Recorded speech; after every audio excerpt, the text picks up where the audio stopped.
السلام علیکم ویورز، کیسے ہیں آپ سب؟ امید ہے خیریت سے ہوں گے۔ آج کی ویڈیو کا ٹاپک ہے ایجوکیشنل سائیکولوجی، جو کہ اڈاپٹ کرنی پڑتی ہے ایک ٹیچر کو تاکہ وہ اپنے اسٹوڈنٹس کی تھنکنگ کو سمجھ سکے، اس کے بارے میں جان سکے کہ وہ سیکھنے کے دوران اپنی برین انٹیلیجنس، اپنی میموری، اپنے انٹریکشنس کو کس طرح سے یوز کرتا ہے۔ تو بیسکلی یہ علم ہے، اس کے بارے میں آگے بات کرتے ہیں۔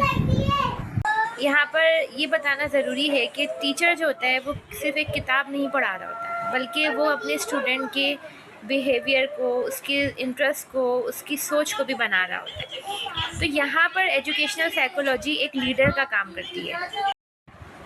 دوسری بات یہ ہے کہ ہر بچہ ایک جیسا نہیں ہوتا، کسی کو جلدی سمجھ میں آ جاتا ہے، کسی کو تھوڑی دیر لگتی ہے۔ تو یہاں پر ایجوکیشنل سائیکولوجی ایک ٹیچر کو یہ سمجھنے میں مدد دیتی ہے کہ بچے کا رویہ، بچے کی دلچسپیاں، بچے کا انٹرسٹ کس کے اندر ہے،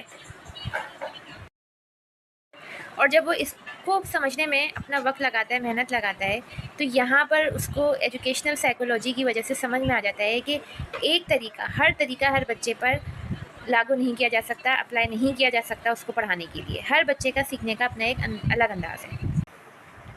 اگلی چیز جو ایجوکیشنل سائیکولوجی ٹیچرز کو سکھاتی ہے وہ یہ ہے کہ اسٹوڈنٹ کو سیکھنے کی ترغیب دینا، سیکھنے کی طرف ان کو مائل کرنا، ان کا انٹرسٹ بڑھانا۔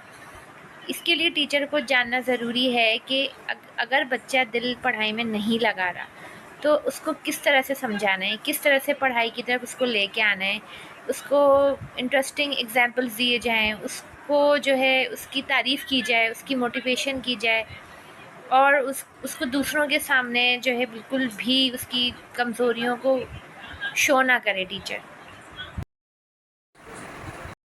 آخر میں یہی کہوں گی کہ ایک جو گڈ ٹیچر ہوتا ہے اس کا کام صرف سلیبس کمپلیٹ کروانا نہیں ہوتا، بلکہ اس کا کام یہی ہوتا ہے کہ یہ بھی ہوتا ہے کہ وہ اپنے اسٹوڈنٹس کے مائنڈس کو اور ان کے کریکٹر کو بنائے ان کو، اور ایسا صرف ایک ٹیچر اپنی ٹیچنگ میں ایجوکیشنل سائیکولوجی کے پرنسپلس کو اپنا کر ہی کر سکتا ہے۔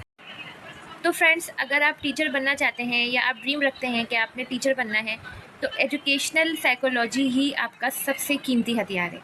آج کے لیے اتنا ہی، نیکسٹ ویڈیو میں نیکسٹ انفارمیٹیو ویڈیو کے ساتھ ضرور حاضر ہوں گی۔ تب تک کے لیے اجازت دیجیے۔ آخر میں صرف آپ سے ایک چھوٹی سی ریکویسٹ کروں گی کہ چینل کو سبسکرائب کر دیں، لائک کر دیں، اور اگلی ویڈیو تک کے لیے اجازت دیجیے۔ اللہ حافظ۔